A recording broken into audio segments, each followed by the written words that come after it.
Hello guys, ayan tara at samahan niyo po ako magluto ng aming ulam for today. So mag-ihaw po tayo ng pork barbecue at syempre sasamahan natin guys ng ensaladang talong at magluluto din tayo ng eggplant module. So ayan na nga yung ating pork barbecue dyan and yung ating ensaladang talong na bagay dito sa ating pork barbecue.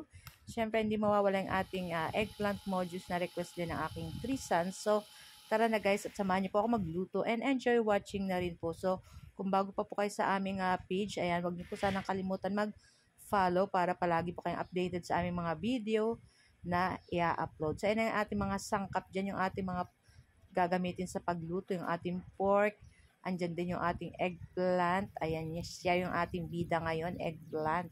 Siyempre, napakasarap naman talaga ng talong kahit sa anong luto ng talong. So, ayan na nga at nag-start na rin tayo dito guys mag-ihaw nitong ating pork. So, binabad lang namin yan guys sa Sprite, ketchup, kalamansi, bawang, paminta, sugar, asin, toyo, ayan. So, napakadali lang po itong gawin. At syempre, napakasarap naman talaga nito guys. Paminsan-minsan, okay lang naman po tayong mag-pork, ayan. Pag medyo nakaka-LL, charot. So, ayan na nga din. At ayan na, sinabay ko na rin dyan yung ating eggplant para madali na kasi naluto na natin yung ating first batch na pork barbecue. At ayan na nga at naluto na natin halos lahat. So, magluto na tayo guys ng ating eggplant modules. So, naglagay na ako dyan ng mantika or ng ating oil.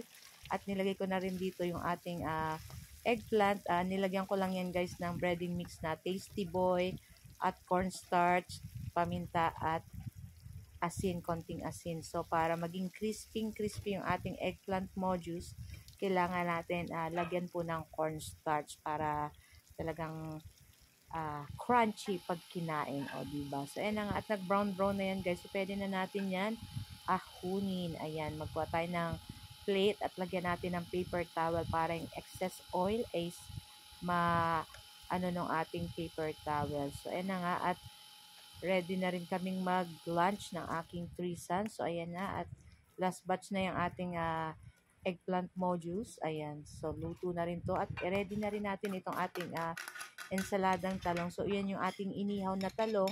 Binalatan lang natin at nilagyan ko ng kamatis, sibuyas, konting asin at paminta. So, guys, ito lang po ang aming video today. Sana nag-enjoy po kayo. Huwag niyo po sanang kalimutan mag-like, comment, at pa-share na rin po sana ng aking video. So guys, tara at samahan nyo na po kaming mag-lunch. Ayan, thank you for watching and see our next video again. Tara po, kainan na. Naku, parang piyesta, no? Pero madali na po talaga ang mga piyestahan ngayon. Kaya ready na guys sa ating wala na munang diet. Syempre, pag ganito kasarap ang food, naku, hindi ka na makakapag-diet. So guys, thank you for watching. Ayan. Kumuha na rin po kayo ng inyong plato at samahan nyo na rin po kaming kumain. Thank you! Bye! See you next video. Ciao!